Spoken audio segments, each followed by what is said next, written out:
HOUJIK THOKLIBA IRANG ASIGI Marumda Khutlai Paiba Singna MEEYAM MEEHUT KHARADA Kihanbana Chingba Leibra Haibasi Yengshingba Mathou Tai HAINA Chefin Said BIREN PHONGDOKKHRE Wafam Iranggi Chataba Haukiba Manipur Legislative Assembly ki Manga Suba Station gi Nini Chanba Numita Home ki Charsu Puriba Chefin Said BIRENA Manipur the THOKLIBA IRANG ASIGI Oiba Report ama House the Thamnaduna Mang Phongdokkhrene Chefin Said BIREN Thamkiba Report atun hai HOUJIK THOKLIBA IRANG ASIGA Mari Lenana Manipur Legislative Assembly ki member Kharada Maral Sidringida Khutlai Paiba Singna Aki Akhangna Chingba Leibra Leibra Haibasi Tigatpa Mathou Tai Loinana Irang Asigi Marumda Khutlai Paiba Singna member Kharada Kihanbaya Koithokpa Adusu Yengdaba Yade HOUJIK THOKLIBA Thongasidi Lenga Khimayokta Sangsilakpa Mali Pumnamak Asigi Horakpam Mayek Sengna Khangdokpa Chumi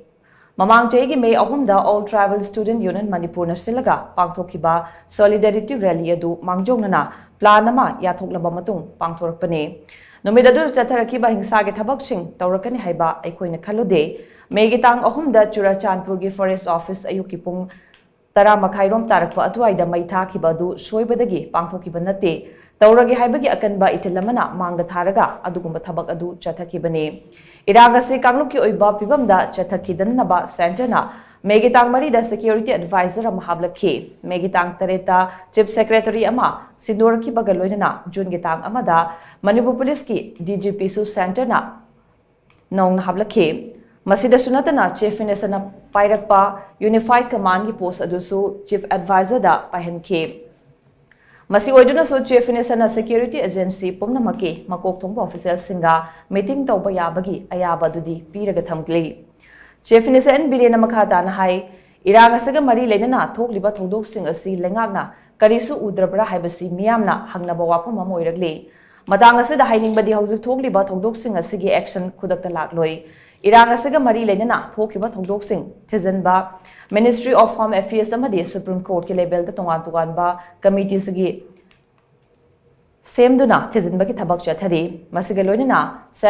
State Government ki Maikedagi SIT Nifunitoi Semduna Chinga Masung Tampaki District Singda Thabak Pangthokpa Haure Security Agencies Singa Chang Naina Meeting Pangthoktuna Law and Order ki Pibam Kupna Senari Loinina State Force CAPF Army Assam Rifles Samadi Intelligence Yauna Semba Centralized Coordinating Committee ki Mifamasu Leptana Pangthokle Asigumba Makal ki Committee asi District ki Thaktasu Pangthoktuna Thabak Pangthokle Manipur the THOKLIBA IRANG asi Makhatana Sangthadanaba Lamdamasida Kundaminariba Community Pupna Magna Honaminari Haina Chief Inesan BIREN Makhatana Phongdokkhe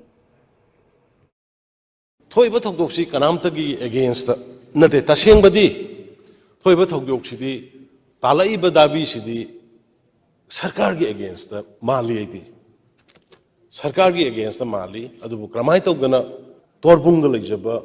the Kundapun Dolai Tabi the Lejaba Kanoda Koktruk the Lejaba Praja Singi property the attack of Ginoise Masi quite again Numaita quite like Tibi Adu in Palmanum the shoe Toriba Hoi in Palmanu Tobudu Hana in Palmanu the Hogday in Palmanugi can cut penate Ada Tholak was MEEYAM Dugi media do the viral social media the viral Werakanda Madudagi retaliatory type the Horokiba pony. Aduna Hana Waho, she cried the Laki Habidu Madu, Bata Sangi and I said, the man comes again.